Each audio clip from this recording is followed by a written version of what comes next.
The candidate and interviewer realized they had talked online before and had an amazing connection. Have you ever walked into a job interview and felt like your whole future was on the line? That was me last Tuesday. I had my suit pressed, my resume memorized, and my palms were sweating just a little. I walked to sleek, modern office, feeling like corporate ocean. The receptionist pointed me toward a glass-walled conference room, and that's where I saw her. The interviewer.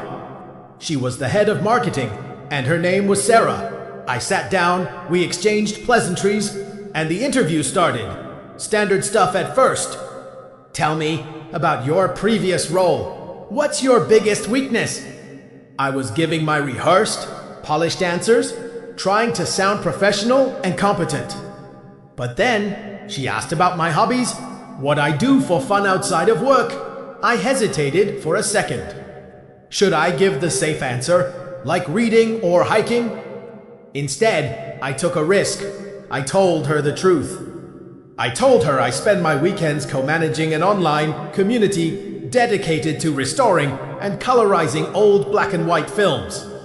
Her eyes lit up. Seriously, it was like a switch flipped. She leaned forward and said, "Wait, what's the name of the community?" I told her, "It's called Chronochrome." Her jaw dropped.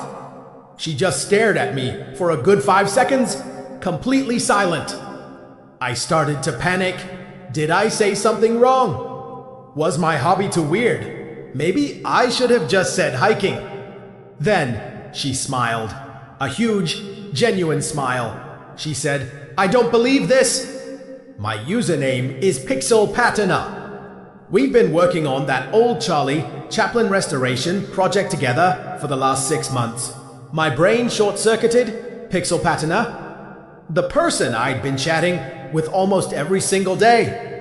The one who totally got my weird sense of humor and my obsession with getting the exact shade of 1920s blue right. We'd spent hours talking about everything from film grain to our dreams for the future. All without ever knowing each other's real names or what we looked like. I had always felt this incredible connection with Pixel Patina, this sense that we were on the exact same wavelength. I'd even joked with my friends that I might be falling for a username.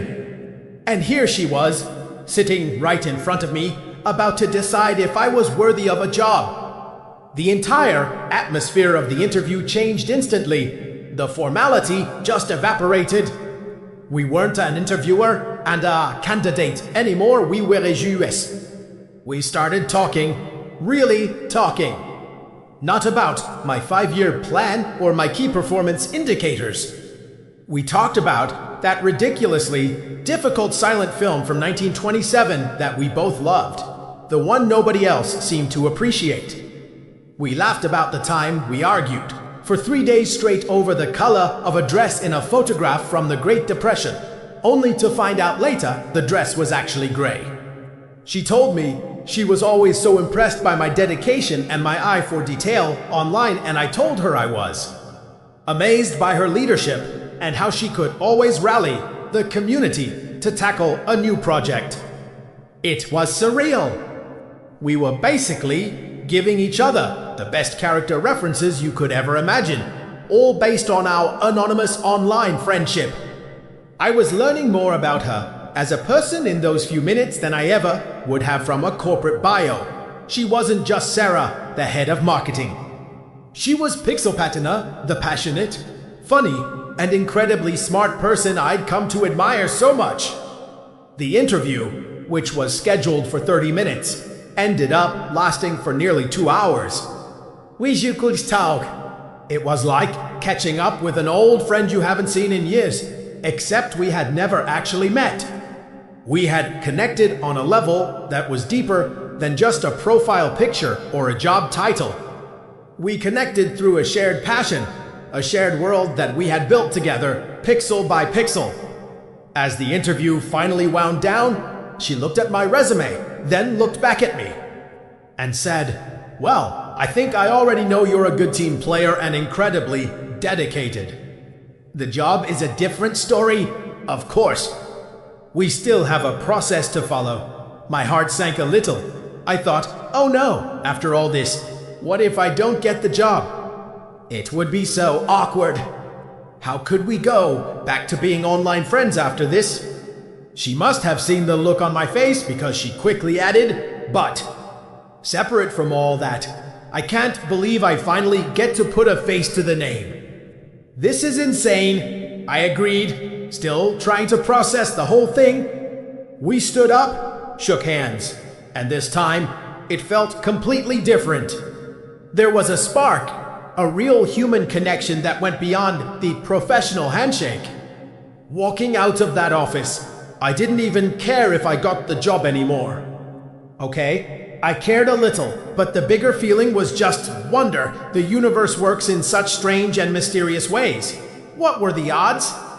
Out of all the people in the world, out of all the job applications she could have reviewed, she picked mine.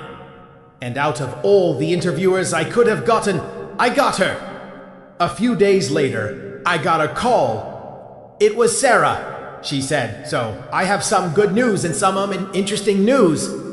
The good news is the team loved your portfolio and your experience.